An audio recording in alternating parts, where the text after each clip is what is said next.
Petit tour d'horizon de ce qui fait la une de nouveaux journaux sur le continent et on va commencer par la Tanzanie où le bilan de morts suite au séisme qui a frappé la province de Kagera il y a quelques jours a été actualisé par les autorités locales. C'est ce que l'on peut lire sur le site du Citizen ce matin. Le nombre de personnes qui ont péri est donc de 19 et non de 17. 2 corps n'avaient pas été recensés dans le bilan annoncé précédemment et ont finalement été identifiés par les autorités locales. The Citizen rappelle par ailleurs que plus de 1044 maisons ont été totalement détruites et quelques 6821 partiellement détruites dans le district de Bukoba qui a été particulièrement touché par ce séisme.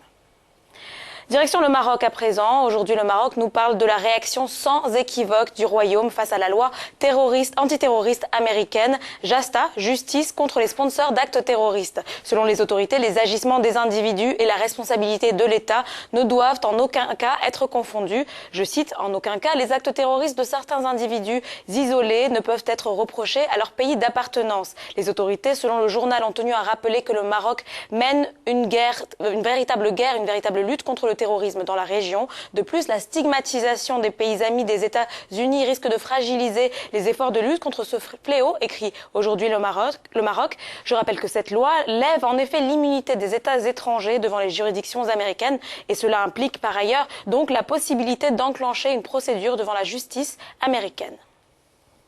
Enfin, on termine par un anniversaire, celui du putsch manqué au Burkina Faso. Hier, cela faisait 1 an, jour pour jour, que le RSP, le régiment de sécurité présidentielle du pays, avait tenté de s'emparer de la présidence, quelques semaines avant des élections présidentielles censées mettre un terme au régime de transition en place depuis la chute du président Blaise Compaoré. Le quotidien Le Pays avertit « Attention à ne pas trahir l'esprit de la résistance », car pour le journal, ce sont les efforts conjugués de tous ces combattants et hommes de bonne volonté qui ont fini par avoir raison des extrémistes du RSP. Or, depuis plusieurs mois, la population passe de déception en déception. D'une part, on note une insatisfaction générale par rapport à la façon dont le dossier tentative de putsch est géré. Et puis d'autre part, la crédibilité de plusieurs représentants de la société civile a été entachée ces derniers mois.